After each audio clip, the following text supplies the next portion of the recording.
Welcome to Pod Save America. I'm John Favreau. I'm John Lovett. Tommy Vitor. Cool. On today's show, Joe Biden delivers his final foreign policy address to kick off his last week as president. We'll talk about the speech and his farewell tour. I can't believe it's the last week. Don't let the door hit you where the good Lord split you. I made it more of like, You're going to miss him. oh shit, Trump's coming. Yeah, it's happening. It's real. I know. We'll also talk about the latest in the precarious marriage between MAGA and big tech, with Mark Zuckerberg doing more Trump ass-kissing on Joe Rogan, and Steve Bannon making new threats to Elon Musk. Then I talked to Ken Martin, chair of the Minnesota DFL, that's the state's Democratic Party, about his bid for chair of the DNC. But first, the fires in Los Angeles are still burning. As of this taping on Monday afternoon, the Eaton, Palisades, and Hearst fires have burned over 36,000 acres. To put that in context, that is a larger area than the entire city of San Francisco. More than 12,000 structures have been damaged or destroyed. That's just so far. That number will probably go up. And the fires have taken the lives of 24 Angelenos. Fortunately, that number is expected to go up as well.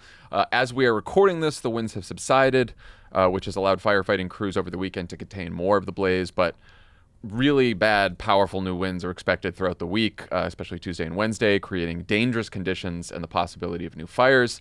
Of course, the continued danger has not prevented Republicans from politicizing recovery efforts and spreading misinformation, such as Vice President-elect J.D. Vance's claim on Fox News Sunday that some of Los Angeles' reservoirs have been dry for decades. But the worst reaction has come from Trump and a growing number of Republicans in Congress who are already talking about placing conditions on disaster relief sent to California. Here's Alabama Senator Tommy Tuberville, Wyoming Senator John Barrasso, Tennessee Senator Bill Hagerty, and Speaker Mike Johnson. Why should other states be bailing out California for choosing the wrong people to run their state? We shouldn't be. They got 40 million people in that state, and they voting these imbeciles in office. If you go to California, you run into a lot of Republicans, a lot of good people, and I hate it for them. But they are just overwhelmed by these inner city woke policies with the people that vote for them. They don't deserve anything, to be honest with you, unless they show us they're going to make some changes. And before we put funds into place, we've got to find out exactly how we're going to hold these leaders accountable and what sort of policy changes are required. There's going to be hearings. There's going to be requests of Congress. There can't be a blank check on this. I think there should probably be conditions on that. That's my personal view. Tommy Tuberville, real expert in subtle, huh? putting imbeciles into office. Yeah. From the state of Alabama, which I believe is the state that is it's number 12 in states that are most dependent on federal aid. The small state of Alabama compared to the 40 million people in California, which I do think contributes quite a bit to the country's gross domestic product. And far more tax dollars leave California, go to the federal government, then come back. Also, just so racist. These inner city woke DEI initiatives. Like, oh, what are you trying to say, Senator? I can't tell. If you really listen to the criticism, I was just listening to our good pal Chris Christie. He was on Brian Kilmeade's radio show, going off on Newsom and the fire response. None of these people, though, have any.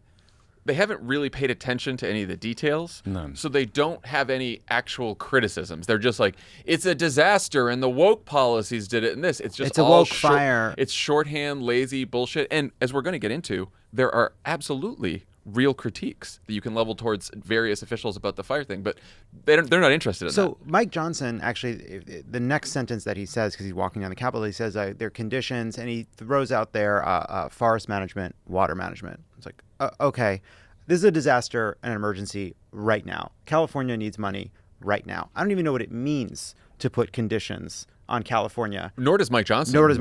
Or any Republican. It's like, no more woke. And you better stop doing those things we're making up about you doing. All those things that aren't happening, they better stop right now. We've come to expect this from Trump. I do think it's alarming that Republicans are now just open to punishing disaster victims unless the elected Democrats who represent them just embrace Republican politics. Is that what we're in for the next 4 years? Sure seems like it. I remember there was the story from 2018 where a bunch of Trump's national security staff had to show him vote totals from Orange County, California, before he would agree to funds for fire relief. Yeah. So this is not surprising for Trump. I guess we shouldn't be surprised that Republicans are following suit, especially the worst of the worst, like Tommy Tuberville. But it's a problem. I mean, you would like to think that doing something like this, exploiting people in an ongoing disaster would be seen as beyond the pale, or at least there'd be some kind of like mutually assured destruction, lest the next Democratic president say, actually, no one should live on the coast of Florida ever again. And unless you agree to my random policy areas, we will not fund any insurance for you. Yeah, and of course, when did Joe Biden ever attach political conditions to disaster relief, or Barack Obama, or George W. Bush, or like any president before Donald Trump? In addition to that 2018 episode, I had forgotten that in October of 2020, Trump did deny a federal aid request from California. At the time, there were 21 active wildfires in the state. 4 million acres had already burned. 31 people had died. And Newsom had asked for federal aid. Trump rejected it. And then Newsom called Trump and pleaded his case. And I think Kevin McCarthy, who at the time was, Republican leadership in the House and from California, I think he got Trump to turn around, and then Trump signed the disaster relief assistance. But he tried to do this before. Yeah, I mean, look, there are Republican members of Congress in California. Yeah, nine House Republicans. They better speak up. It is especially galling when you see, like, there have been people like DeSantis, but a bunch of them that have called for conditioning aid to Democratic areas on either side of their state desperately needing aid after a disaster. We've had disasters in Florida, in Texas. There have been, we just went through these terrible floods in North Carolina, right? Like, Republicans understand the need for aid in an emergency and are completely for it on either side of crises that affect Democratic states. And I will say, so far, the only Republican I've seen that has opposed attaching any kind of conditions is Tom Tillis, Republican senator from North Carolina. And he said, just before we started recording, putting yourself in their shoes. We were just dealing with a hurricane here. We wanted relief, like, so would they, which is a completely normal thing to think. He's and a decent say. person. The other thing is, it's not just like you're punishing all the libs in California. Donald Trump got 6 million votes in the state of California. That's a lot of votes. That's probably more votes than he got in a lot of different states that he won. Yeah, it's also like the ideological part of it is just beside the point, obviously. But like, a big disaster in California, it affects the whole country. This is a huge port. This is a huge part of the American economy. A disaster in North Carolina affects the whole country. The whole idea is we help parts of the country rebuild because it helps all of us. We are all better off when we know that in a disaster, if there's something that happens to our town, our community, our state, that the resources will come in that come over the top of what you could do locally, because that protects all of us. Well, presumably he'd like the Republican Party to do better in California going forward. So maybe don't punish it now. Right. Also, like, say Gavin Newsom personally went to every reservoir and drained it so he could drink all the water himself. Thirsty boy, yeah, sure. So we could keep it by his house so we could have extra water. Why does everyone else get punished for that? It is fucking insane. It is an insane thing to do. One condition that Republicans are discussing is tying wildfire aid to the debt ceiling. On Monday morning, Politico reported that over dinner at Mar-a-Lago, a group of House Republicans and President-elect Trump explored tying disaster relief with extending the debt limit as a way to overcome internal Republican divisions that would likely sink any bill containing a debt ceiling increase. They of course don't think that they can get the debt ceiling increase with just Republican votes, because you get the Chip Roys of the world who want trillions of dollars of cuts before they ever vote for a debt ceiling increase. Apparently, House Speaker Mike Johnson was not in attendance at the dinner, so no final decision has been made. But wouldn't be surprised if they move forward on this. What do you guys think of the idea? Do you think House Democrats would support it? I was relieved that we could help Donald Trump solve a political problem for himself. As I watched the flames creep closer to my home and my business and where all my friends live, I thought to myself, I really hope there's any silver lining here. It can be that we solve this Freedom Caucus political problem for Donald Trump. It's a win. So it's called the silver lining. So I think that's pretty galling about this too. The reason Johnson wasn't there is that this was a specific meeting. This was a meeting with Republicans from New York, New Jersey, California, who are specifically interested in raising the cap on state and local tax deductions. The reasons that's interesting is that was one of the ways they helped get the cost down on the original Trump tax cuts. There's a state and local deduction that helps people from high tax states like California, New York, and New Jersey. And Trump is in this meeting with these guys, and they're like, this cap affected our people. And Trump is like, I didn't know that. Nobody told me that. So this is a meeting of a group of House Republicans trying to figure out a way to make the debt problem worse. That's the goal of this meeting. And in order to make the debt problem worse, which is what this group of people wants to do, they need either Democratic votes or they need the votes of people that have not been opposed some of the time a group of people that have never in their time in Congress voted to raise the debt limit. They've never done it. Some of them ran for Congress just to oppose debt ceiling increases. And so fundamentally what that meeting is and what a lot of this is an admission that Republicans are fucking stuck, that they have to raise the debt limit. They don't have the votes to do it, and they're trying to figure out some way out of it. Mike Johnson also talked about the possibility of the condition for California, tying it to raising the debt limit, which is just a way of saying they don't think they can do it, as Tommy was saying, without Democratic votes. Yeah, I reached out to a couple of members of Congress just to see if this was gaining currency, and they were like, I'm not sure about the debt ceiling piece of this, but they do think that conditioning aid is gaining a lot of momentum, even though no one seems to know what the conditions are. I mean, we're like half joking, but like, if you look at Twitter, it's like half of the attacks are Donald Trump Jr. saying that like DEI initiatives are the reason there were 100-mile-per-hour winds. And then there's the Trump stuff, which is like forest management and the smelt fish, which I know you and Dan talked about Thursday, and I refuse to learn more about because it's so stupid. Yeah. So it's all you need to listen to. Even Gavin Newsom said all you have to do is listen to Pod Save America to find out about the smelt fish. Like it's like the aid is conditioned on opening up a pipe between Fresno and Laguna that doesn't exist. It's like so, but there's a hope there, which is like now. So now Trump is expected to come out here next week, and he's going to talk to Newsom. Like you could see a situation.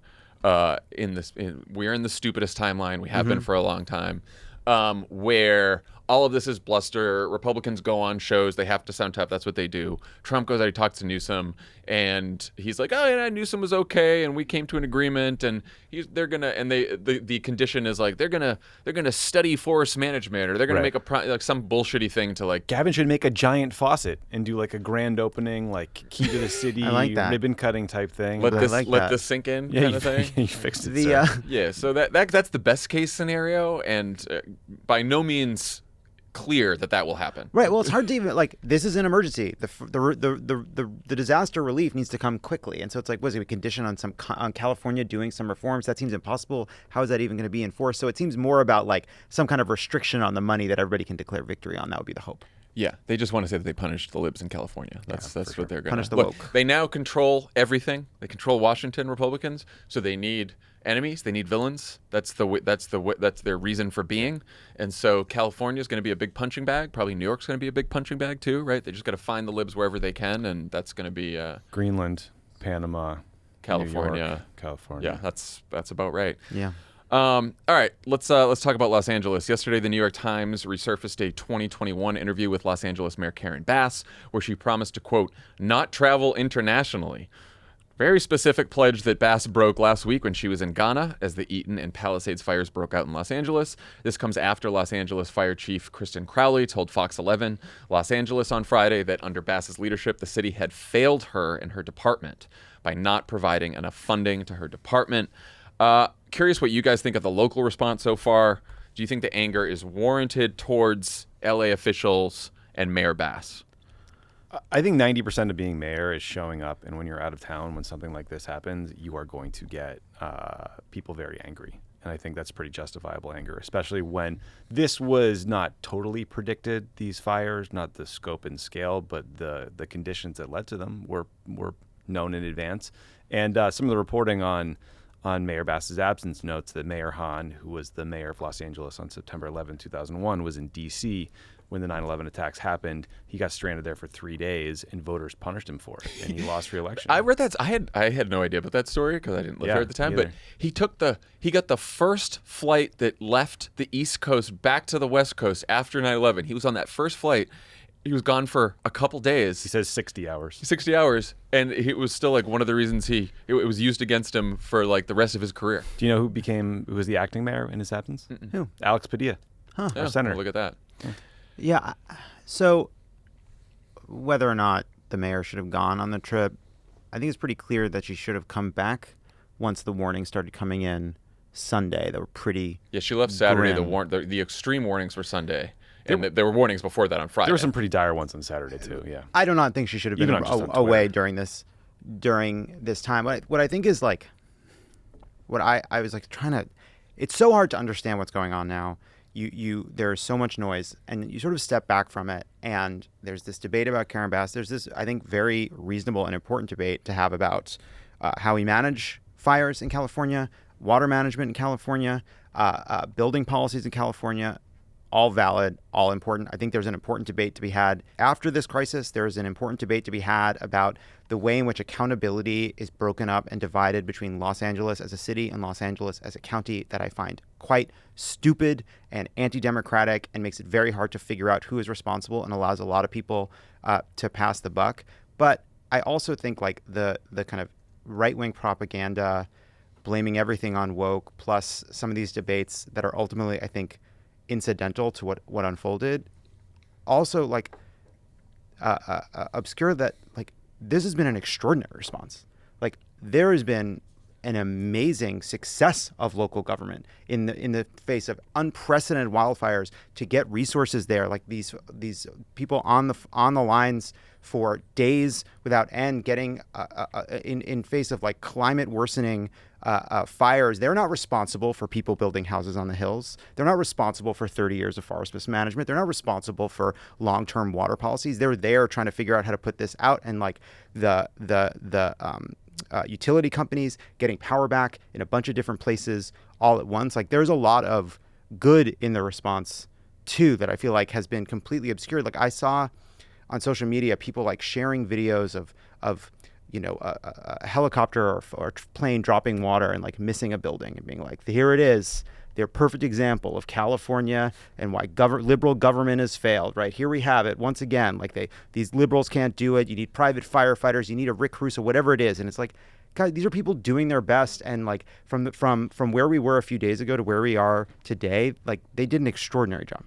I think the firefighters are some of the most courageous people in all of public life. And the fact that they do this day in and day out, and like you said, Lovett, I mean, these guys men and women were working 30-hour, 40-hour shifts straight, battling fires in this extreme heat. In some cases, they didn't have water. Now, I do think some of them haven't slept in a week. Days. I mean, we were with Newsom at the command center, like talking to some of the firefighters there, and they're like, this is. One guy's like, I've been doing this for 40, 50 years. This is the worst week of my life. Yeah, and that's why when you've like Don Jr. tweeting that like DEI initiatives and the firing of a couple white male fire chiefs is the reason, like that's so insulting to all these firefighters out there doing their job. Now, I do think there is a debate that should be happening about the speed of the response, pre-deployment, why some of these fire hydrants ran out of water. And I think Newsom is trying to get to the bottom of that, but other people need to too. There's also an argument about the fire department's budget. Whether it should have been 800 million, 900 million, like I have no idea. But it's a huge problem for Karen Bass that the fire chief is saying they needed more money and they were refused. Again, I'm also sympathetic to the idea that no fire department in the world could deal with 4 massive forest fires at the same time, especially in 100-mile-per-hour winds. But clearly there were some decisions made that hindered the response, and I think we need to get to the bottom of them. And I also think there's been a void in terms of just local communication. Like, I don't know about you guys, but like the 700-person press conferences just don't really do it for me when I'm looking for kind of clear leadership. Neither did the several false emergency alerts that went off on our phone. In fact, when we were recording an episode of something on Friday or Thursday, a bunch went off, and it was like terrifying people. One went off at 4 a.m. Terrifying. For people who were like in Pasadena area, right near the zone. So like it could have been them evacuating. Yeah. And by the way, and just on that too, like, yes, false alarms, very scary. You do enough false alarms, people aren't going to take the real one seriously. That's of course. Yeah. Here's my thing. Like, of course, when a disaster strikes, there's going to be plenty to criticize about. There's going to be plenty to praise, plenty to criticize about the response. And as you guys both pointed out, there are plenty of debates to be had in Los Angeles and around Los Angeles and the state of California about water, fire, all of that stuff.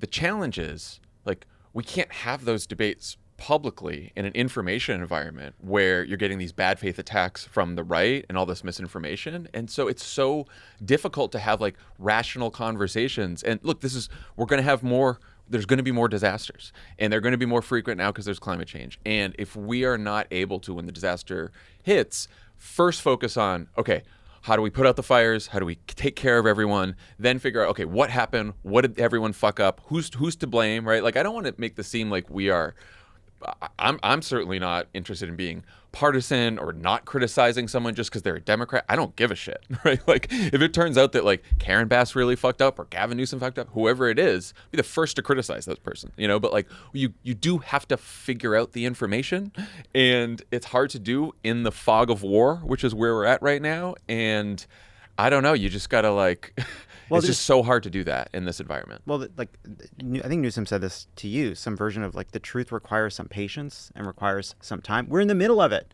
And the fact, look, pre-deployment problems, surely we will learn ways to do this better. Some of it will be personalities, individuals who made mistake. Some of it will be structural, which is much less interesting and people don't give a shit about, which is will probably ultimately have been even more important. But just the fact that these terrible fires raged is not in and of itself a sign that the government failed just because it looks bad on TV. So much of this is about what looks bad on TV. I don't want to defend Karen Bass. I found it shocking that she went to France for the Olympics 3 times, which I learned from that article. Yeah. 3 times. That's a lot of 3 times times for Olympics. Not enough croque, madame? I mean, and I have been looking for this too. Like, it's so far I haven't seen anyone with experience in fighting fires or dealing with water issues make the case that extra firefighters or one more water reservoir, one was offline at the time being repaired, would have done anything to change the fact that it was mostly severe winds and the inability to get the helicopters in the air that were primarily responsible for the devastation in the Palisades and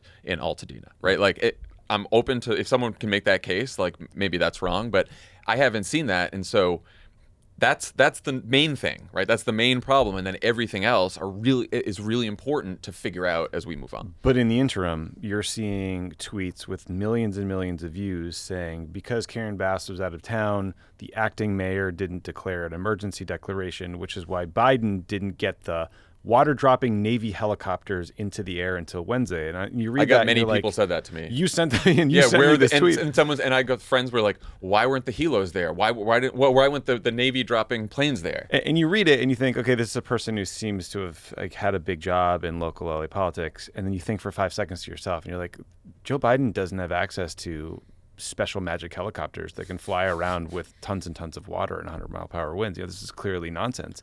And the disaster declaration stuff, like 99% of that is about getting resources or funding to an area hit by a disaster after the fact, not beforehand. It's Elon Musk, who has been doing some good stuff and like setting up Starlink and helping around here with some of the cleanup. But at the beginning of this was going on, Alex Jones did this whole video, this like 40-minute video, where he said that the fires were part of a larger globalist plot to cause the collapse of the United States. Mm-hmm. And Elon responds to him, true.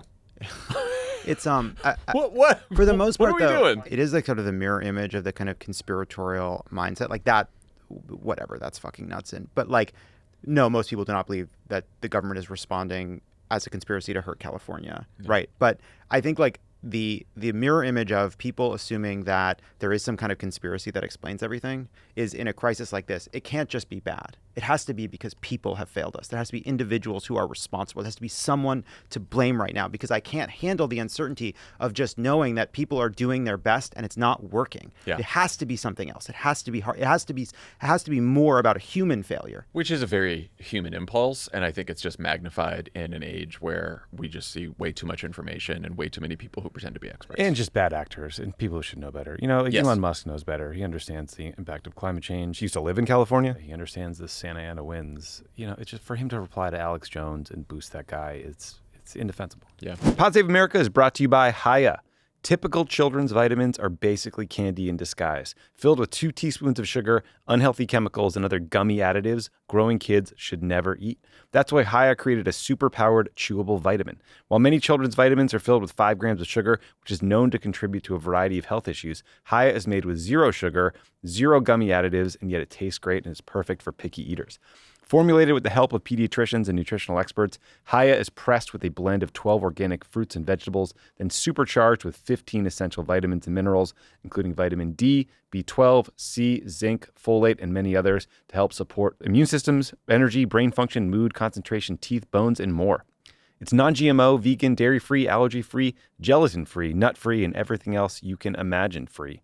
Every single batch is third-party tested for heavy metals and microbials in a qualified GMP-compliant lab using scientifically validated testing methods, so you know the product is safe and nutritious. Hiya is designed for kids 2 and up and sent straight to your door, so parents have one less thing to worry about. Kids love Hiya. They just do, and everyone knows how hard it can be to get a kid to take a medicine or eat anything that they don't want to take. It is amazing to not have to battle them, to take a vitamin, and you know you're doing something good and healthy for them and not putting trash into their body, even though we all loved those cartoon-shaped ones from our youths. They probably weren't good for us, which is why they tasted so goddamn good. And are you tired of battling your kids to eat their greens? Hiya now has Kids Daily Greens and Superfoods, a chocolate-flavored greens powder designed specifically for kids, packed with 55 or more whole food ingredients to support brain power, development, and digestion. Just scoop, shake, and sip with milk or any non-dairy beverage for delicious and nutritious boost your kids will actually enjoy. We've worked out a special deal with Hiya for their best-selling children's vitamins. Get 50% off your first order. To claim this deal, you must go to hiyahealth.com/crooked. This deal is not available on their regular website. That is hiyahealth.com/crooked to get your kids the full body nourishment they need to grow into healthy adults. Pods of America brought to you by Helix. I love my Helix mattress. I have a Dawn Luxe, very comfortable. I took the Helix sleep quiz. That's what they matched me with because I'm a stomach sleeper. It's firm but plush. I highly recommend it. The Helix lineup offers 20 unique mattresses, including award-winning Luxe and ultra-premium elite collections, Helix Plus, a mattress designed for big and tall sleepers, and Helix Kids mattress designed for growing bodies, endorsed by child sleep experts. So how will you know which Helix mattress works best for you and your body? When you take the Helix Sleep Quiz, you'll find the perfect mattress in under 2 minutes. As I mentioned, I got the Dawn Luxe, and I really like it. Not sure you could take my word for it. Helix has been awarded the #1 mattress picked by GQ and Wired Magazine. It's even recommended by multiple leading chiropractors and doctors of sleep medicine as a go-to solution for improving your sleep. It's definitely improved my sleep, made life a little better, made me feel better in the morning. I'm just a huge fan. And it was a huge upgrade over my previous mattress. So go to helixsleep.com/crooked for 20% off site-wide, plus 2 free dream pillows with mattress purchase. That's helixsleep.com/crooked for 20% off site-wide, plus 2 free dream pillows with mattress purchase. helixsleep.com/crooked. In other news, on Monday afternoon, President Biden kicked off his final week in the White House with a speech before the State Department defending his foreign policy legacy. Biden made the case that the United States has strengthened its alliances in the face of authoritarian aggression and weakened its greatest adversaries, Russia, China, and Iran. The speech marks another stop on Biden's farewell tour, which included an exclusive interview with USA Today last week and an upcoming televised address to the nation on Wednesday evening. Here's a clip of Biden's foreign policy speech. When Putin invaded Ukraine, he thought he'd conquer Kyiv in a matter of days. But the truth is, since that war began, I'm the only one that stood in the center of Kyiv, not him. Putin never has. My administration is leaving the next administration with a very strong hand to play. And we're leaving them in America with more friends and stronger alliances, whose adversaries are weaker and under pressure. An America that once again is leading, uniting countries, setting the agenda, bringing others together behind our plans and visions. Tommy, what'd you make of the speech? Anything surprising or missing that was notable? So I'm curious what you guys think. I think even pretty highly engaged voters are going to remember like 2 to 3 things you did on foreign policy. I think for Obama, it's going to be Bin Laden operation, probably maybe the Syria red line. The more charitable version is, Paris Climate Accords or the Iran deal, right? Like a few things, big things. I think like Bin Laden for most. Bin Laden's #1 for medium info voters. Yeah, Bin Laden's #1. I think so. I wish it was maybe Iran deal different. I wish it was winding down the war in Iraq, New START, or the Cuba normalization, or some of the other stuff we did. Because but I think it's probably those bigger things. And for Biden, I think the list of things that he's going to be remembered for on foreign policy are the Afghanistan withdrawal, Gaza, and then something about Ukraine. And I think what's hard for Biden in this speech is that while I think that ending the war in Afghanistan was objectively the right thing to do and a risky political decision, it will be remembered as a failure. But the Gaza piece... Because of the withdrawal. Because of the withdrawal. But the Gaza piece, the war is just an unmitigated disaster. And despite Biden's sort of bigger picture claims in the speech that we've, he's restored our standing in the world and in diplomacy, I think Gaza has hurt our diplomatic standing and it's made us less safe. Like his own NCTC director, the National Counterterrorism Center, said anti-American sentiment driven by the war in Gaza is at a level not seen since the Iraq War, and groups like Al-Qaeda and ISIS are recruiting on that sentiment, issuing the most specific calls for attacks on America in years. So it's like this speech seemed like they kind of wanted to pull out Gaza and make it an afterthought, when I really think it's going to be the center of his foreign policy legacy, especially when, there's reporting last week, The Lancet, a very prestigious medical journal, they did a study of the death toll in Gaza in the first 9 months, and they found it to be 40% higher than the official count from the Hamas health ministry. So I think like the story about this war is going to get worse and worse over time, and there's just the tone and tenor of how they talk about it has not changed. I think obviously you do these speeches because you want to change that narrative. You want to talk about the investments in technology and alliances and climate change and rallying the world on Ukraine. And I think he deserves a lot of credit on Ukraine. But even that section felt a little bit divorced from the current reality, which is that Russia has gained momentum on the battlefield and the Ukrainians have a very uncertain future with Donald Trump coming in. So I get why you do this speech, but I think, it didn't. I'm not sure that it's going to be effective. It was sort of striking that you could imagine Joe Biden giving a very, very similar version of the speech had Kamala Harris won. Like he says, overall, we have reinvigorated people's faith in the United States as a true partner. Is that true? Have you done that? Do you think that's where people are right now as they watch you hand the keys over to Donald Trump, even if there is some truth to the fact that you have reestablished relationships and had the achievements that you're describing? You live in a world where your presidency will be bookended by Donald Trump and all the damage and policy changes that brings. And you can try to pretend otherwise, and you can subtly or not so subtly kind of hint at trying to create kind of like political leverage on Trump about the position he'll enter the office in, the changes that Joe Biden has made. But the speech largely seems to ignore the fact that we're about to transition to someone who is going to do great damage to our policies internationally and our reputation. I think that Joe Biden and his administration are not the first to want to hammer home their accomplishments. Every administration wants to do that. I think what they have done is a lesson for future administrations, hopefully future Democratic administrations, that ignoring reality and just sort of like not wrestling with the challenges that are still there at the end of your presidency, your mistakes, your failings, your shortcomings, some maybe which even if you don't believe you were at fault for them, acknowledging them, wrestling with them in a speech, talking to people about them is still the best way to either change people's minds or at least let people know like where you are on the issue. To me, it felt like there's no theme, there's no story to this speech. It was like a Senate floor speech to his Senate Foreign Relations Committee, colleagues. And it struck me to what you said, Lovett. It's like since the election, we're all in a bit of denial that Donald Trump won, right? We're all it's very different than in 2016. We've talked about all the reasons, but we're all in a bit of denial. We're all sort of, we haven't quite grappled with it yet, but he's the president of the United States and he hasn't grappled with it really. Like he did the Oval speech a couple days after the election, right? And I appreciated that.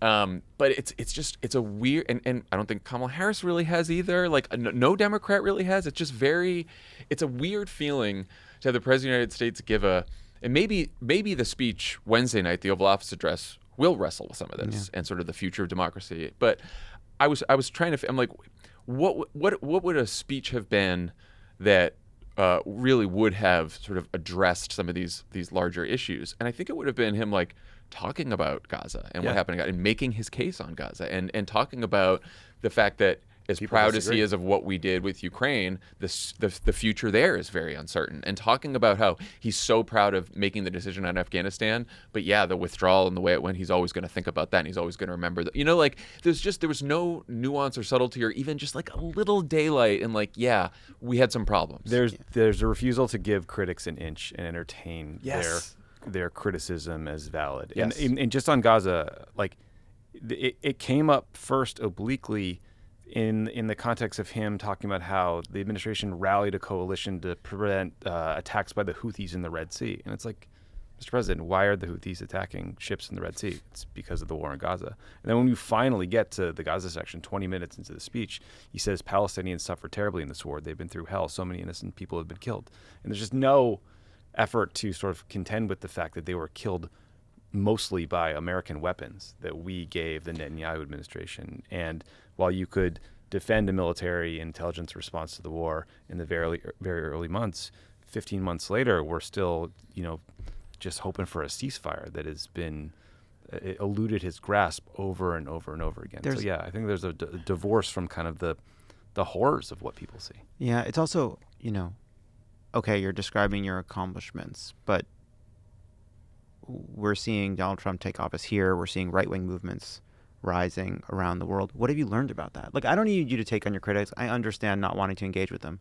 But, like, what have you learned about being president? What have you learned about America? You could have done, and even if you wanted to not get into the Gaza of it all, you could have done a speech about sort of the rising authoritarian movements around the world, what you learned over the last few years, bring in Trump, talk about, like, you could have done a whole, there could have been a number of interesting speeches that weren't just like, here's all the amazing things we did, you're all wrong, we did the best we could, we did great stuff, and that's it. And maybe, you don't go to the hardware store for milk, and like, I guess I'm not going to get anything from Joe Biden beyond America's best days are ahead, and maybe that's all we can really expect from him at this point. But it's like, this is a dark moment for this country. It will be a dark few years for this country. Pretending otherwise just makes you irrelevant. Yeah, and just look, any sort of conversation about legacy or accomplishments is impossible to really have right now. The end of the story is unwritten. Donald Trump might unwind some things, he might not. I mean, a lot of this happened to Obama. The Iran deal went away. The Cuba opening went away. Yeah. Like, there's a lot of things that we were really proud of that Donald Trump fucked up, and that could happen again. And so I understand taking a swing, but I agree with you. I don't think it's convincing to talk about sort of AUKUS and alliances I'm in the guy who face stood of in Kyiv. Yeah, in the face of handing the keys over to Donald Trump. It's a lot of talk about alliances, but alliances are a means to an end, and it's not just like we have alliances, and alliances are great for that reason, right? And so, like, what are the larger goals? And I was thinking about, as he prepares to deliver this final farewell address, like how he could do that in a way that I would find inspiring or at least comforting. I do think that, like, he could frame it as, like, here are the fights that I took on. Here's where we made some progress. Here's where we weren't able to, right? And then here's a path forward for everyone. Here's why I'm still hopeful, and some humility, some recognition of where we are now. Like, you could imagine, and look, it is like you said, he's in a tough situation right now because Donald Trump won and it was a fucking mess. And so I get that. Yeah, I'm being very harsh. I also think that's like, this is not a moment where we, like, no speech can resolve our frustrations, hope, anger, fear for what's about to come, and that's an impossible position. There's also just there's some things that we all know are kind of stump speech lines, though, and the conclusion about how he's never been more optimistic about the future for the United States, and the kind of whispering and the yelling about how there's nothing beyond our capacity as a country. Like, he must believe that in his bones, which is why he says it all the time. But boy, it could not have felt more hollow in this moment, given what we're about to go through. I'm a pretty hopeful, optimistic person. I can tell you, I've definitely felt more optimistic about this. Many times. Many times. At And several that's okay. points. 43 years on this earth, I could tell you, most of the years I felt more optimistic than this one. It's just yeah, it's just sort of like, we're going backwards, man. We're gonna face it whether you can or not. And part of the reason, this is not just to beat up on Joe Biden. I know we do that a lot now. But, like, this is for other Democrats, by the way, who are going to run for president again next time. Like, we cannot just do the happy talk here. And that's not to, like, we don't want to bring everyone down, but in order to inspire people and to get everyone to be hopeful again, you have to acknowledge the reality. You have to grapple with what we're dealing with right now. Can I make the nerdiest analogy I've ever made in this show? We're going to have to debate You just that, set the but bar sure, pretty high. So in Star Trek Next Generation, Good start. Every once in a while, there's an episode where they go to the battle bridge, and basically the bridge is where they have their kind of highfalutin conversations. There's a conference room off the bridge where you sit and you talk about the nature of life and what it means to be a spacefaring people. But then every once in a while the ship gets so fucked up, and so many people are dead, and something is so broken that they got to go to the battle bridge. I just think we need a battle bridge mindset. That's all I'm getting at. Yeah. We're in the battle bridge. We've been defeated every which way. A bridge surrection? The people have blown. Yeah, exactly. A bridge surrection. The people have been blown from one side of the bridge to the other side of the bridge. The shit has hit the fan. The saucer is separated. That's the energy. Before we jump to the interview, some quick news about our new MAGA oligarchs.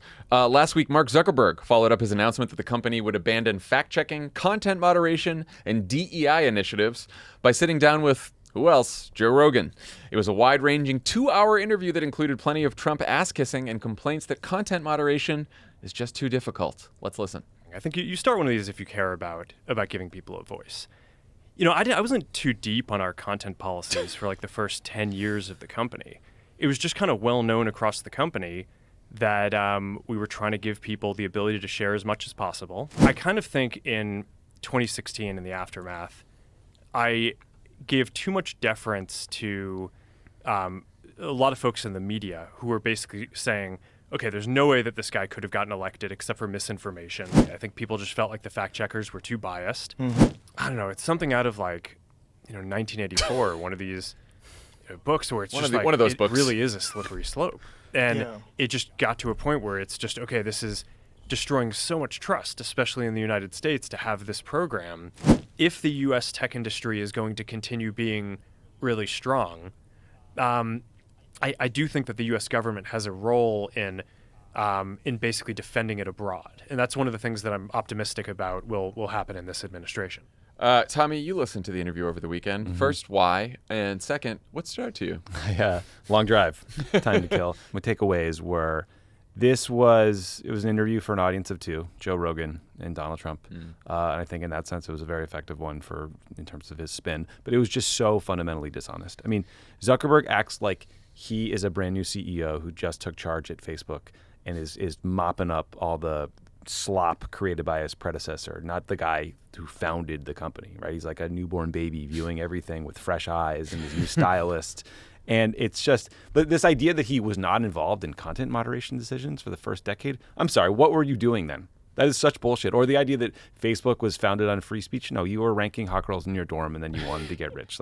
We can't stop with these fairy tales. But mostly he's mad about government regulation, and he points to two inflection points as really being kind of like learning moments. One is the 2016 election and Facebook's role in the way they got criticized for Russian disinformation on the platform, and then COVID. And on the 2016 election, it was instructive because he says, upon reflection, I gave too much deference to people in the media who said there was misinformation because, and I wish I hadn't done that. The point being that he believed the media when they said that only through misinformation could Trump have been elected. But those of us who were paying attention at the time, remember, that's not how it all went down.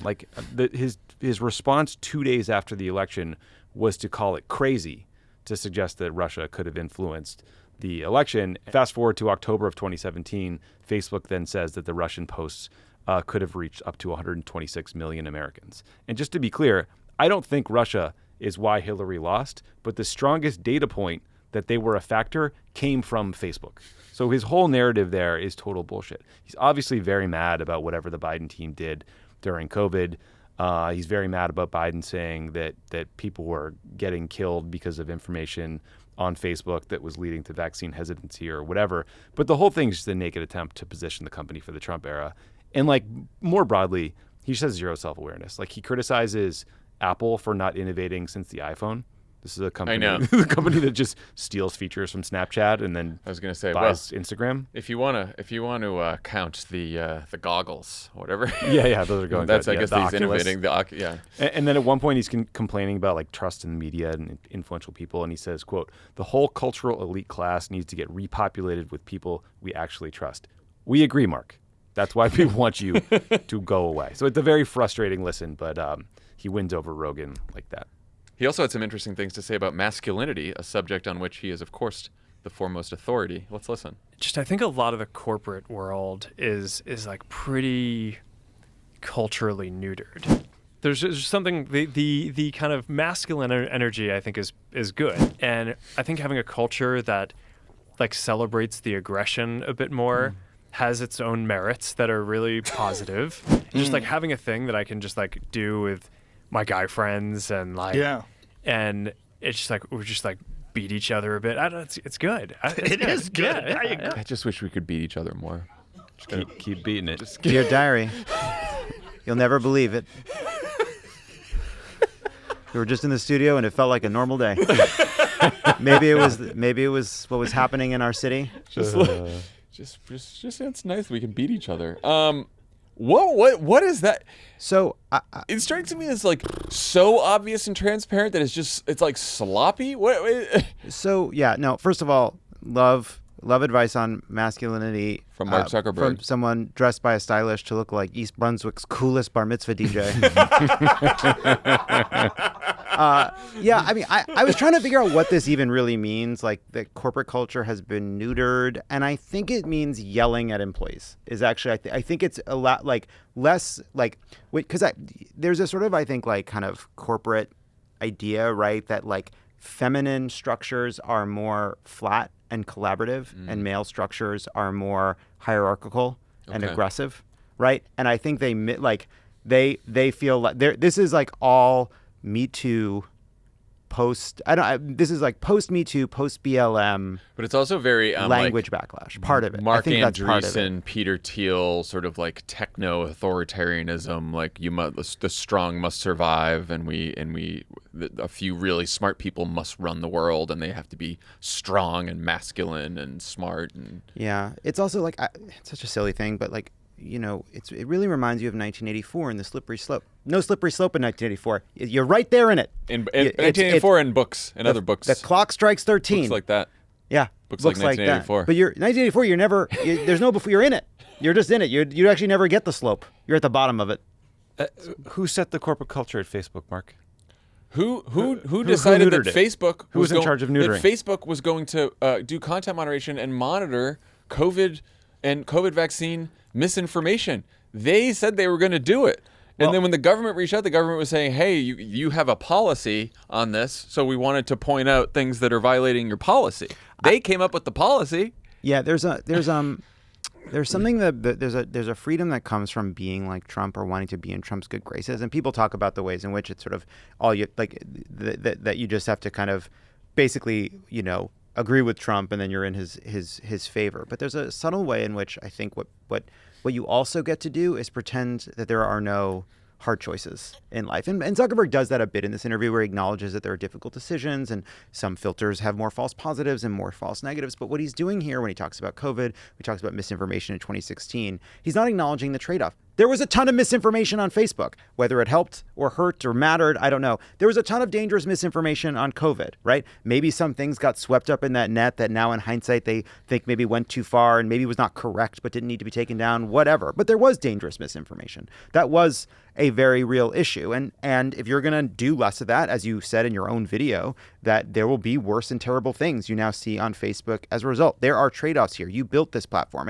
And Tommy, to your point about him not thinking about content moderation, I think it actually is like a kind of more damning thing to say to believe him, because I do think whether it was Twitter did not start as a platform for people to share their political views. It wasn't about what you thought. It was about what was happening. It was supposed to be about sharing where you are. Facebook was about I mean, obviously it was about ranking hot faces, but like it was not about politics. It was about posting about your life and your community. They have all been continuously over and over again caught off guard by what happens when politics and celebrity intercede until they're into their platforms. And then they built something so big they couldn't control it. If you build a building and you're like, sorry, it's too big to make sure it's safe, nobody gives you credit for it. But they built something too big to be made safe. Also, he's getting rid of content moderation at the time that they also announced that they're bringing back politics on Facebook. Right. They're turning the politics knob on again. And they're getting rid of all their DEI initiatives and stuff. I mean, what's so frustrating about this, if you've been paying attention to Mark Zuckerberg and Facebook over the last 20 years, like every few years he does something like this. He apologizes for something and he has a new revelation, and basically they turn like happy to glad in some corporate governance policies and kind of like bend whichever way the political winds shift them. But we also know that there were most of the moderation was done in the United States. There were other countries where there was no moderation, like in Myanmar, where Facebook was used to foment a genocide and played a pretty key role in horrible ethnic violence. So the idea that there's some revelation that they should just do less. I mean, I wasted a lot of time today in my prep, and I read his 6,000-word letter to the community, Mark Zuckerberg's, from 2017, where they talked about how accuracy of information is very important. Our approach will focus less on banning misinformation and more on surfacing additional perspectives and information, including that fact checkers dispute an item's accuracy, blah, blah, blah. It's like... Guess he wasn't really involved in that. Huh? Yeah, we're just relearning the same things over and over Well, that again. was interesting, too, because I remember he was criticized from the left because he wasn't taking posts down. He was just going to demonetize them or lower them in the rankings. I can't remember. Yeah, they algorithmically made it so they were less shared. But they also got yelled at for taking down newsworthy videos related to Black Lives Matter. They took down a famous photo of a little girl who had been hit with napalm in Vietnam, remember? So they overcorrected in some ways. And so look, I have sympathy for just how hard this problem is, but I just have no sympathy for how transparent this is an attempt at getting just in Trump's good graces. To our previous conversation about Biden acknowledging reality, this is also happening right here, right? Like, content moderation is difficult. Like you just said, like we talk about this on Offline all the time. If he had come out and said, hey, we've tried all these different ways to moderate content, none of them please anyone, it's too hard, we're going to try this, like acknowledge that you just couldn't do it, that the problem is too hard, probably would have still gotten criticism from all sides. I get that. But like, this is all just bullshit. This is just like, Donald Trump, don't throw me in jail, but also like maybe I've been red pilled. And Kevin Roose of the New York Times, his piece on this suggested that maybe like Zuckerberg's views have changed. Maybe he has been radicalized since 2020, which, good for him. I think there's some evidence where he's like an older rich guy. He's getting a little less, whatever. There's some evidence in Kevin's piece from sources he talked to that maybe Mark Zuckerberg is becoming a Republican, but there's also just a wave of tech giants. Like the Daily had a great piece on Mark Andreessen today in Silicon Valley generally and how they shifted away from Democrats to Republicans. And the gist of it is, like you're saying before, Lovett, to be a part of the MAGA movement, you have to jump through one hoop, which is to say you support Donald Trump in everything he does and says. The Democratic Party, we set up an infinite number of hoops that you also have to jump through. And if you screw one up, we'll slap the shit out of you. And all these guys got the shit slapped out of them multiple times publicly for things they said, things they did. There's this piece in the Andreessen story about when Zuckerberg and his wife announced that they were giving away 99% of their money to charity, and they were criticized for doing it through, I think it was like a for-profit entity or something. I don't even remember all the details, but they all feel like... I remember thinking that was bullshit, that criticism. Yeah, but right. But they all feel like, we want to be called geniuses. We did the right thing. We played by your rules. We used your language, and we did your training initiatives, and, you still hate us. And so, okay, now we're going to try something new. There's a part in the interview where he said that that they felt in some way kind of attacked by the Biden administration, and he thought that we're America, you're supposed to be on our team, we're in a world here, and we're supposed to be fighting other countries and other countries' tech platforms and that at least Donald Trump wants America to win, right? Which did feel like a kind of something. It reminded me of what I'd heard over the years from various kind of high-up tech people, which is that our companies are making mistakes, but you don't want to regulate them, you don't want to break them up, because we're actually in a fight with China, we're actually in a fight with these other countries. And I think that is sincerely yeah, and he doesn't like content moderation policies from other countries. Yeah, like in some cases, there's a competition with China. I don't like the Chinese Communist Party. I do think they lean on that as a cudgel. Like Mark Andreessen isn't as worried about the AI race with China as he is about making a lot of money off of Bitcoin, right? Yeah. And I think with Zuckerberg, I do think there is a lesson in this story, in this sort of broader flight of tech people to the Republican Party, that Democrats should learn, and about how we talk to people we disagree with. Because I was talking to another tech person back in the day, and I remember this person telling me that he had been protested during COVID.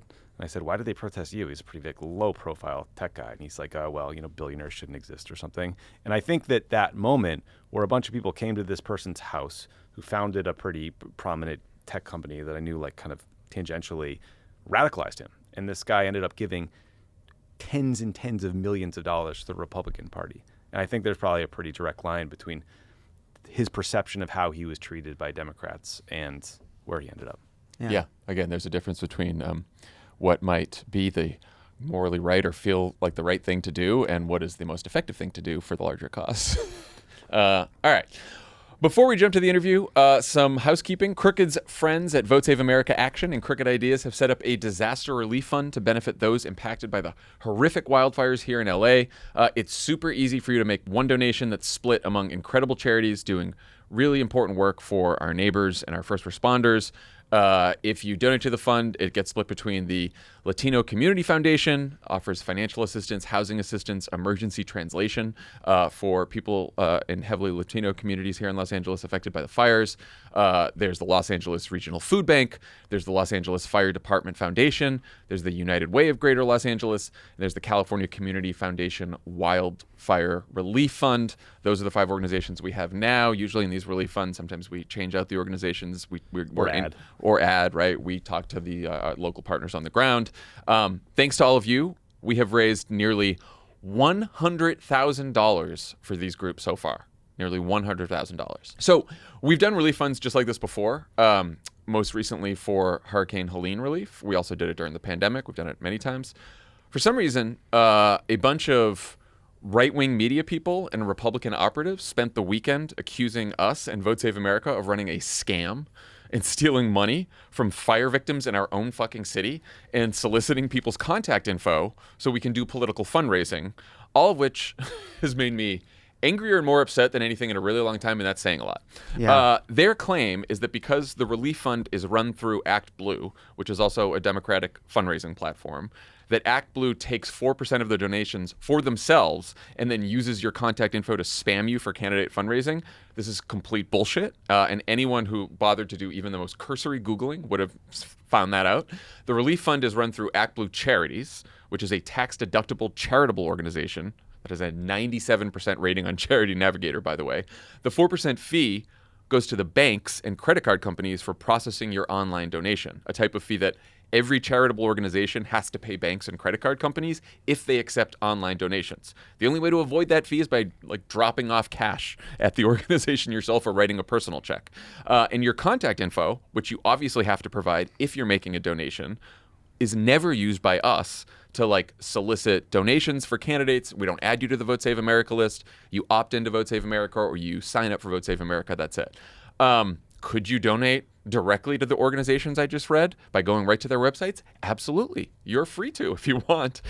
They would, by the way, still be paying the processing fee. Yeah, somebody's got to pay the credit card fee. This was over the weekend. It was just we were just facing this tiny, insignificant example of how anything that is happening in the world gets fed into this meat grinder of information, because it's just we've done this. I mean, the idea is everyone asks us, where should we donate? How should we help? And so the team vets organizations, puts them in an easy place, and you can donate the money, and the money gets sent to those groups. And you know why the groups? We don't take a cut. We don't take any money from it. And we talk to the groups. The reason the groups like it is because we have a big platform and big reach, and a lot of times for local orgs, not for the Red Cross or something like that, but for local organizations, whether it's in North Carolina for Helene or here, they appreciate that we have this big reach and this big community, right? Millions of people listen to this podcast every week.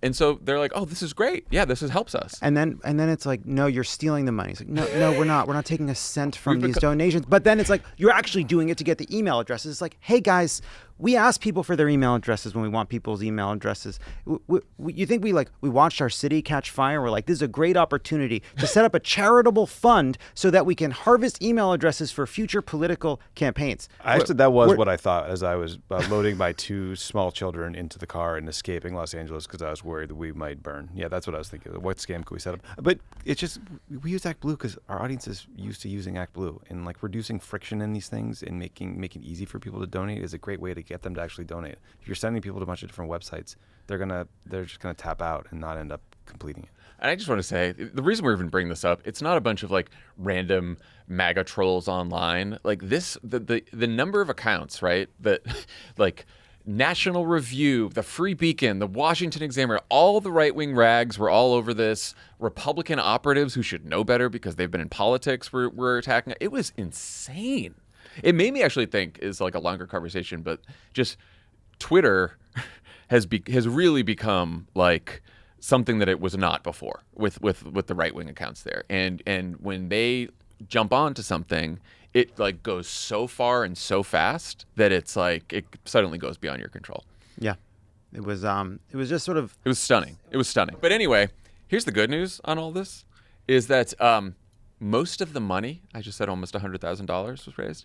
Most of the money came in after Saturday, which is when this whole thing got kicked up online. Yeah, that was what I was hoping. That was how I reassured myself. I was unfolding. I was like, oh, this is generating attention for the fund, and maybe people in our audience or outside of our audience that would understand that this is fucking bullshit. We'll see this. It's like, oh, these are great organizations that are helping on the ground. They're great organizations, and so please donate. VoteSaveAmerica.com/relief, or if you're scared off by that, you can go to the individual organizations write down the names and yourself. go to their websites. Just donate because people need the help here. That's all. Don't care how you donate, just if you can do. But you should feel very happy to do it through VoteSaveAmerica.com/relief. Yeah.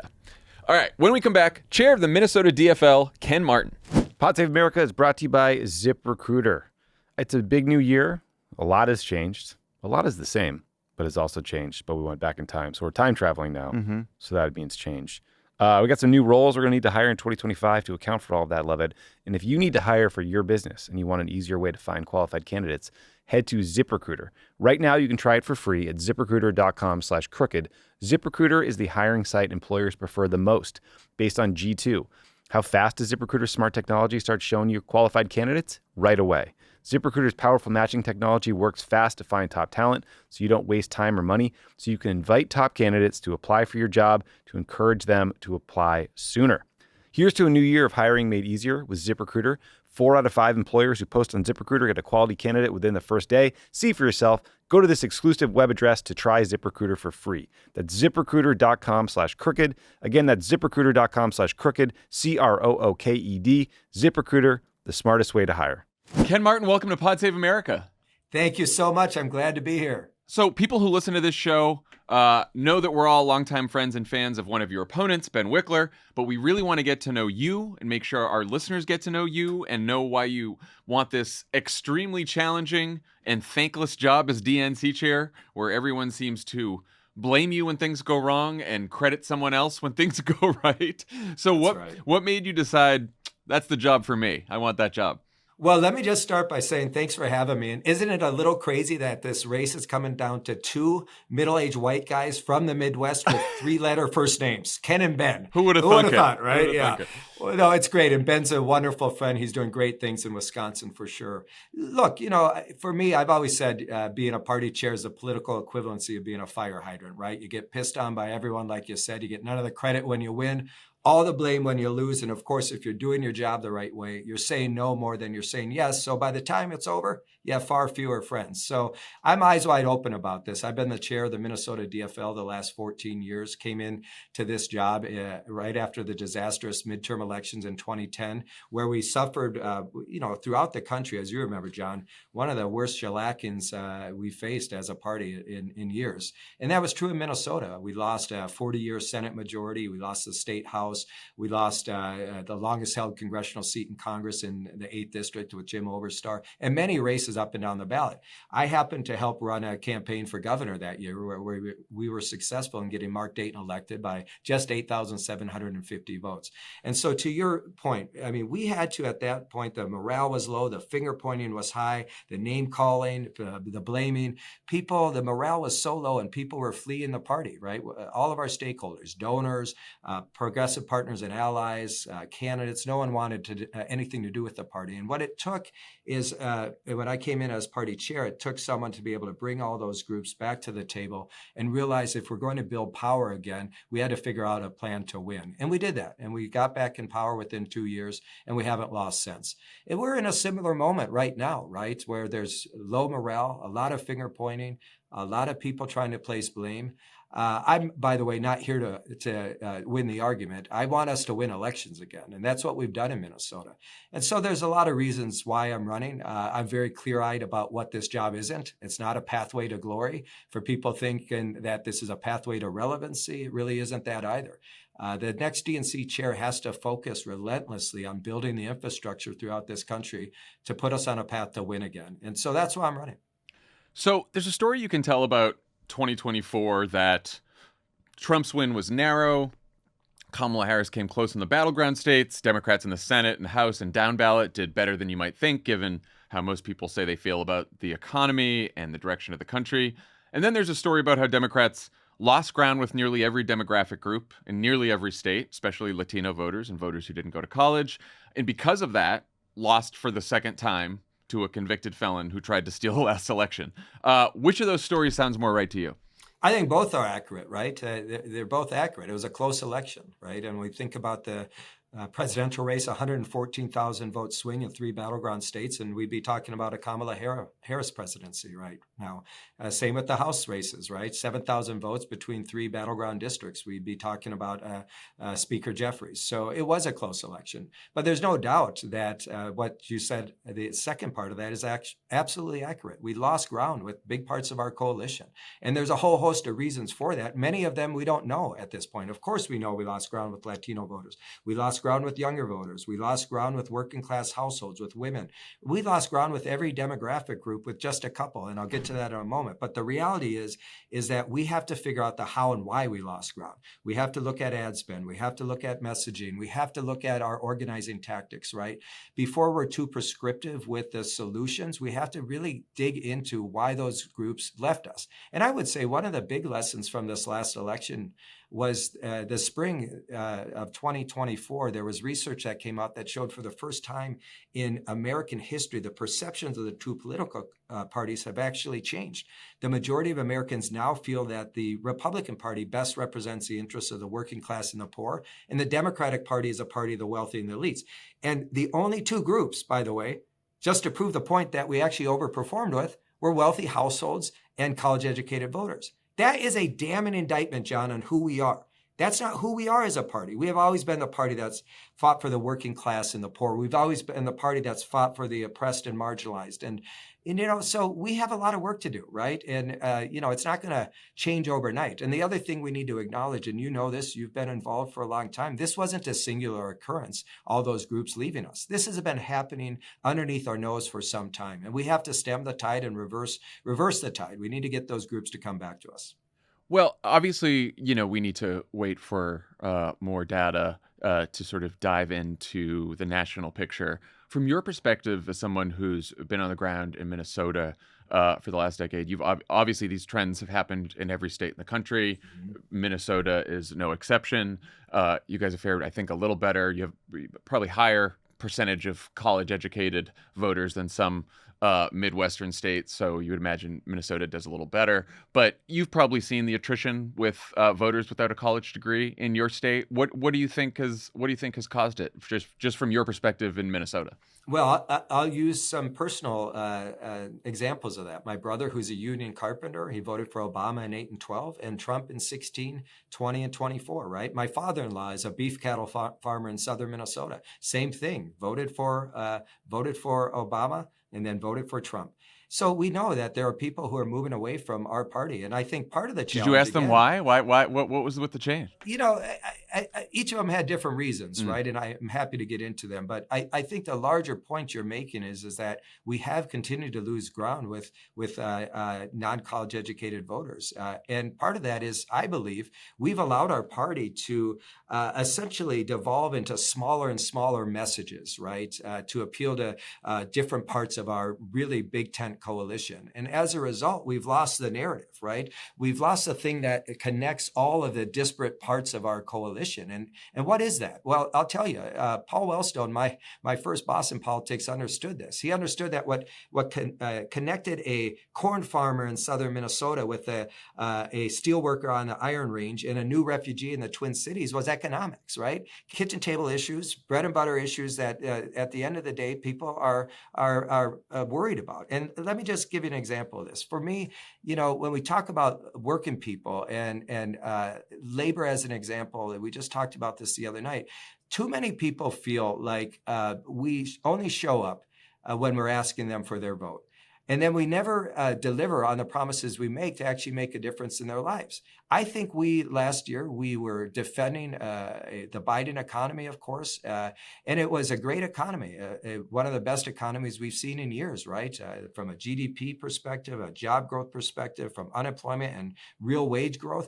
But the reality is, as we were trying to defend Joe Biden and talk about all these things, we were ignoring the pain that average, everyday working people in this country were facing, right? And by working class, by the way, I'm not it's not code for white people. For me, we know that the working class in this country is black, brown, and white people who are working their asses off, working harder than they ever have, can barely afford their lives, right? And when gas prices are high and grocery prices are high, and we're talking to them about the GDP, we've already lost them because we're not acknowledging the economic pain that they're facing. So for me, part of this is getting back to the narrative that connects all parts of our big tent coalition, right? And that is a working class agenda that unites everyone, whether you're a corn farmer or you're a new refugee in the Twin Cities. I know you've talked a lot about how the Democratic Party has a brand problem. You were just explaining some of what it is. How do you go about fixing a party's brand problem? I've heard you say you reject the idea that Democrats need a wholesale change in our message. It feels like the different levers you have to pull in changing a party's brand are message, candidates, sort of Yes. messaging infrastructure. What do you think? How do you begin to fix a branding problem? Well, first you need to figure out what that brand is, and I think that should be a working class, focusing on a working class agenda, right? So, but we need to spend a lot of time and energy of thinking about specifically what that looks like as it relates to the policy prescription. But let me tell you why I don't think it's an abandonment of our message or our policy agenda, right? Think about Missouri. They passed a minimum wage increase, paid family leave, and abortion protections, all by wide margins. Yet those same voters went down the ballot and voted for Trump and the Republicans.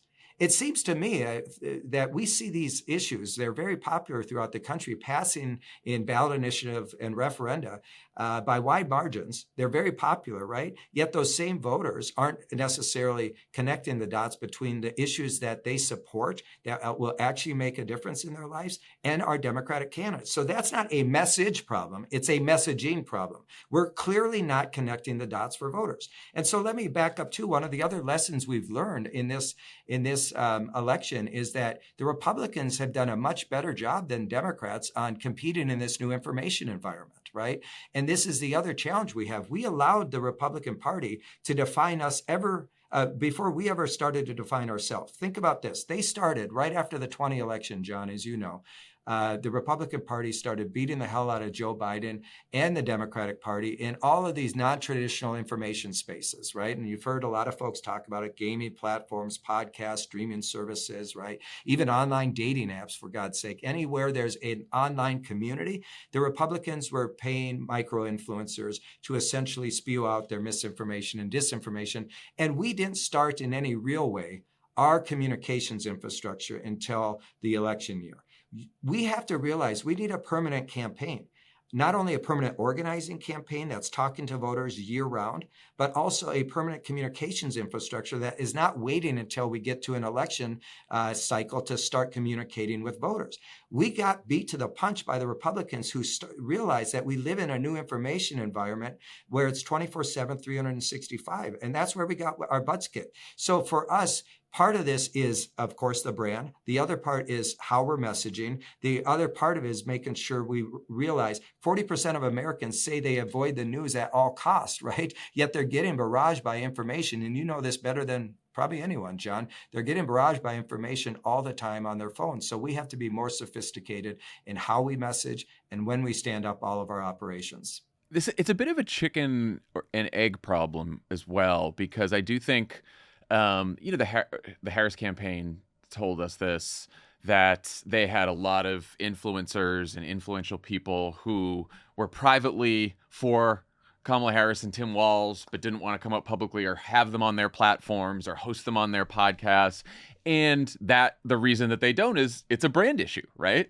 And I wonder how you get more, you basically got to get the party's brand to be more popular, more accessible, and cool, really, for a broader array of people in order to get on these platforms. And I wonder how you think about that. And also, like, part of this is, the debate about Joe Rogan could go forever and it can be very annoying. But do you think it was a mistake for Democrats to when Bernie Sanders went on Joe Rogan, to criticize him for going on Joe Rogan, and to not send people on Fox News and to criticize people for going on Fox News? Like, do you think that was a mistake?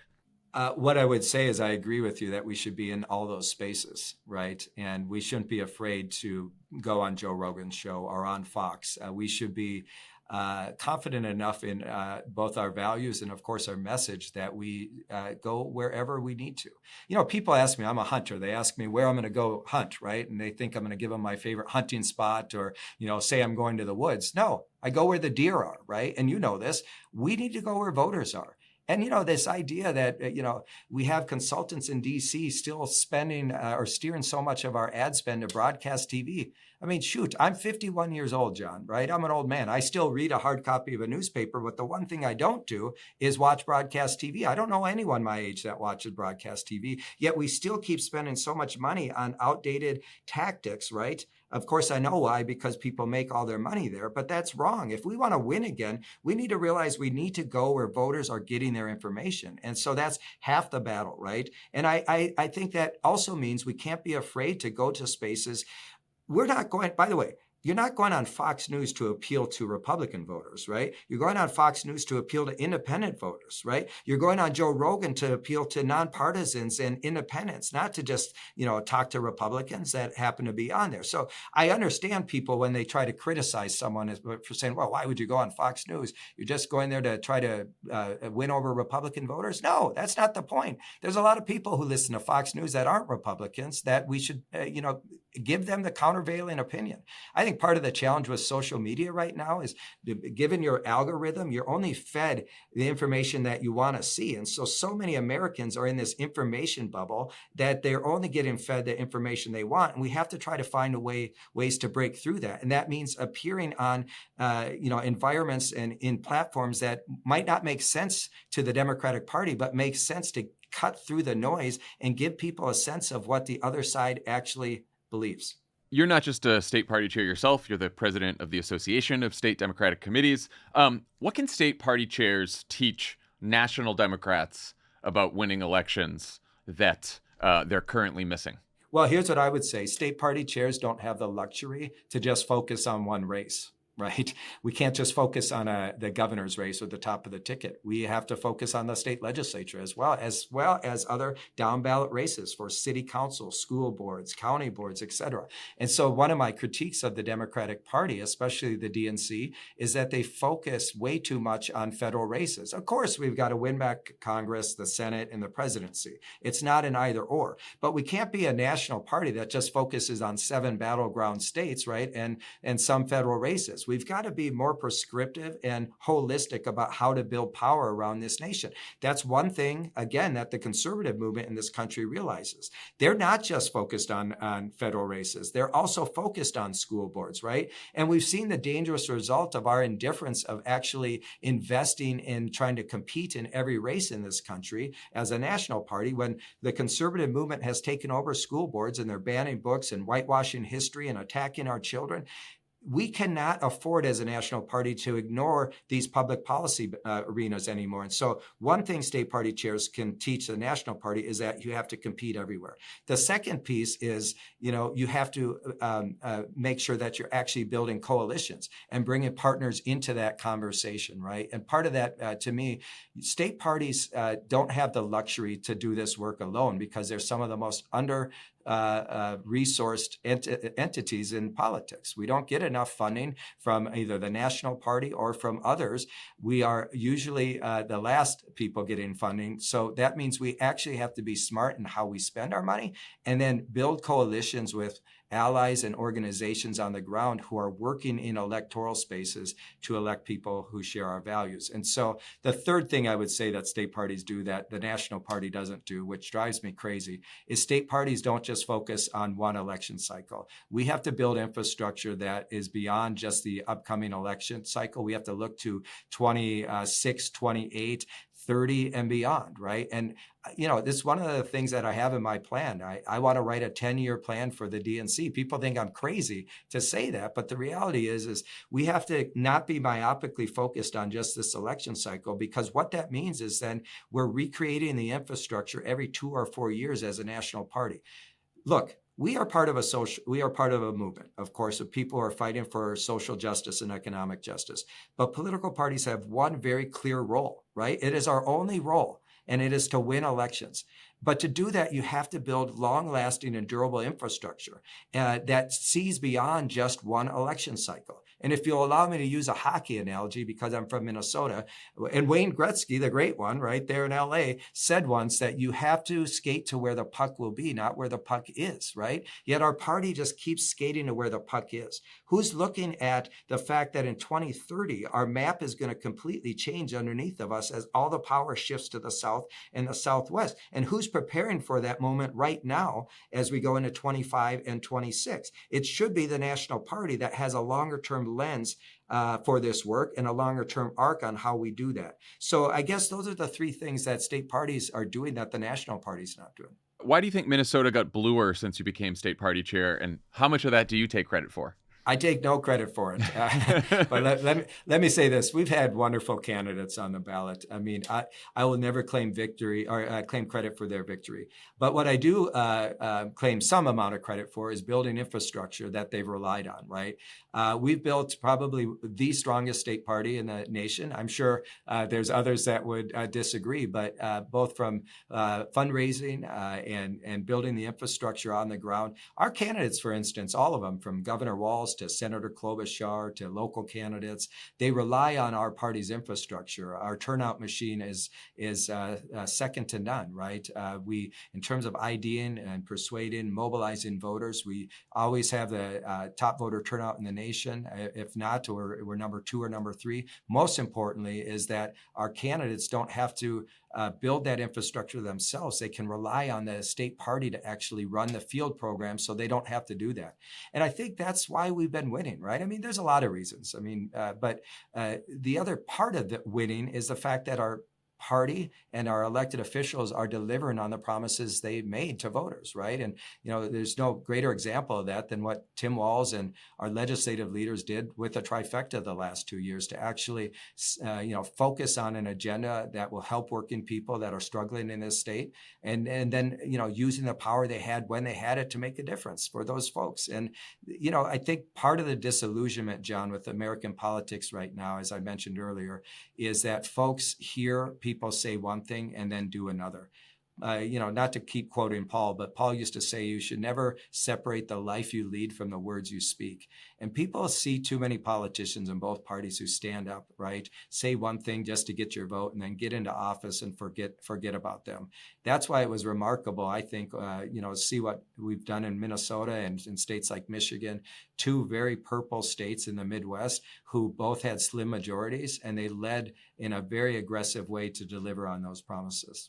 What specifically would you do differently than Jamie Harrison over the last 4 years? How do you want to change the way that the DNC operates? Well, first is to focus on year-round organizing, permanent campaign.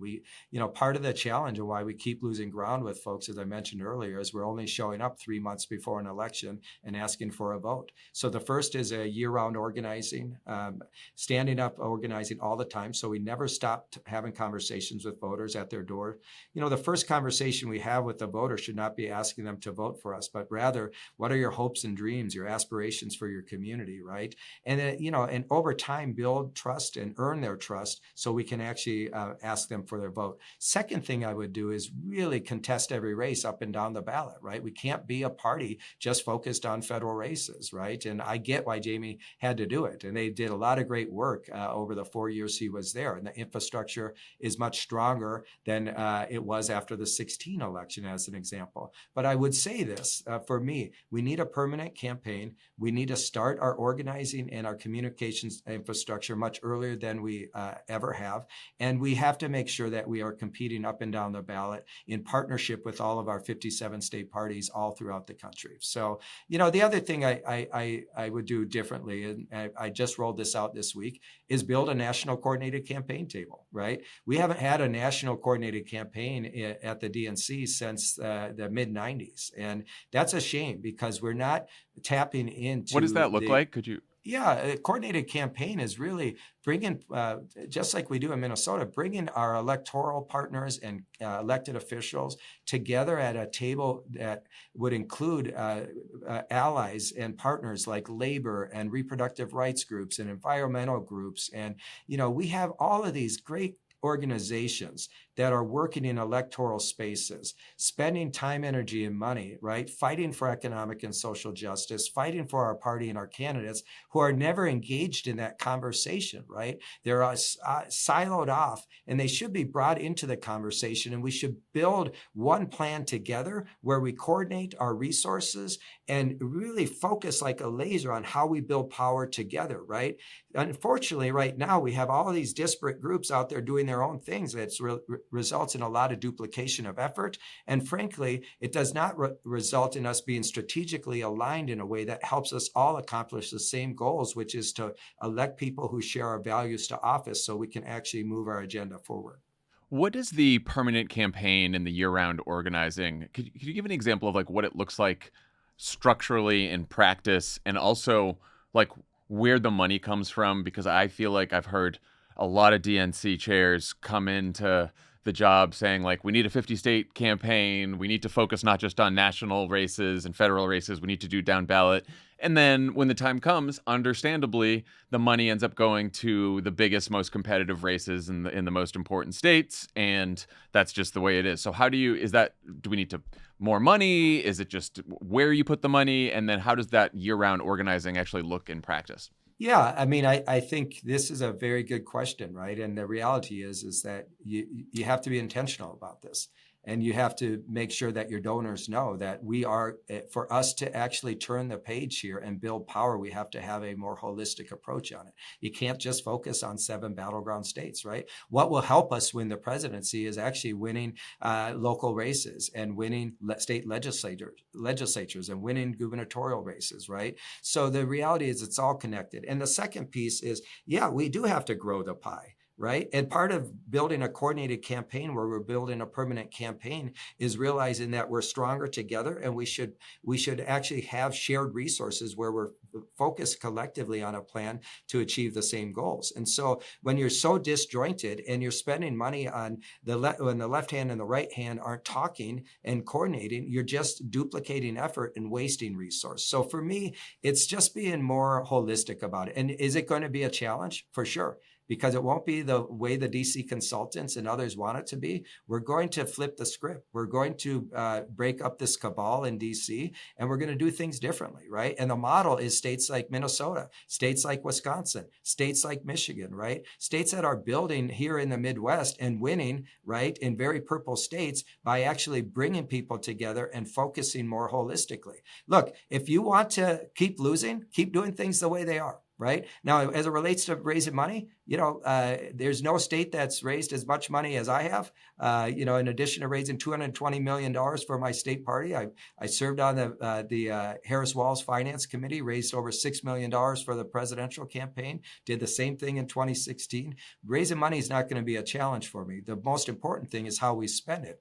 And if we're not spending it on winning, then we shouldn't be spending it. So here's to all those consultants in DC. I hope they're listening to me, because if you bring me a plan that doesn't help us win elections, you're going to have to go pound sand, because you're not going to get a contract from the DNC. And that's how we built it here. And it's important not just to help us win, but it's important for those donors who are giving us money to have a sense on how the DNC chair is going to approach this. We're not going to invest in things that don't help us win elections. No more contracts to just line consultants' pockets. As I've said, I'm here to win the U.S. House back, not help a consultant build a new house. How do you feel about the ban on corporate PACs and lobbyist donations to the DNC? Well, look, I mean, this is a little bit of a challenging one, because I do want to get dark money out of politics. I've long supported ending Citizens United and making sure that we find a way to actually overhaul the campaign finance system so these campaigns and elections aren't as expensive. I mean, we've spent $2.5 billion on a presidential campaign, over $10 billion, by the way, John, just in 2024 spent on the Democratic side alone. It's obscene, right? And we've got to reverse course somehow. And part of that, of course, is getting money out of politics generally. But when when we say corporations, right, it's a very large term. And this is where I start to get the devil's in the details, because, technically by the IRS, our labor partners and some of our reproductive rights groups and others are corporations, right? So what are we actually using to define corporations? And what I would say is bad corporate actors who don't share our values, the DNC should not be taking their money. I've been very clear on that. And we don't take that type of money here in Minnesota, and we won't. And I think at the DNC has to live its values. Where there are bad corporate actors who don't share the Democratic Party's values, the Democratic Party should not only not take their money, they should be calling out people who do. So who are some elected Democrats, local, state, national, who impress you right now? Who should we be keeping an eye on? I think there's a lot. Maxwell Frost down in Florida. I think Peggy Flanagan here in Minnesota. Our lieutenant governor. There's a great guy who's was just elected as the mayor of Tulsa, Monroe Nichols, who's a former state representative, right? First African American mayor. I think Sarah McBride in Delaware, who's a great friend, and there's a lot of wonderful leaders that I think there's an amazing bench we have in the Democratic Party, right? We've got these great governors like Andy Beshear and Wes Moore and Josh Shapiro and Gretchen Whitmer, right? We've got, and your governor, of course, Gavin Newsom. We've got an amazing bench. But as I look at this, we've got wonderful Democratic electeds throughout this country that are serving in office right now that don't get the attention they deserve. Because again, we're focused on all the big names, the big governors, and of course the members of Congress. But there are some amazing leaders serving in local offices that we should be paying attention to. Last question. There's been sort of two models for this job. There's someone who's going to focus on organizing and being behind the scenes and fixing a lot of the structural issues, which you have talked a lot about. There's also the need for a party spokesman, particularly in this moment where we don't necessarily have a leader of the party right now as President Biden gets ready to exit. Do you think that if you get this job, you'll be doing TV and podcasts and everything and be out there all the time being a messenger? I do them all the time, and it's part of your role as a state party chair, right? And certainly in my role at the ASDC as a vice chair of the DNC, I've done lots of national media. But it's not an either or, right? Frankly, I would say we've got this great bench of elected officials, many of them I just talked about, that we should be showcasing and using more, frankly. And, if folks think that the next chair of the Democratic Party is a savior, that there's someone riding in to save the party, that's the wrong mentality, right? I have a plaque in my office that says none of us are as smart as all of us. And Mark Dayton gave that to me. I believe it. At the end of the day, no one has all the answers, right?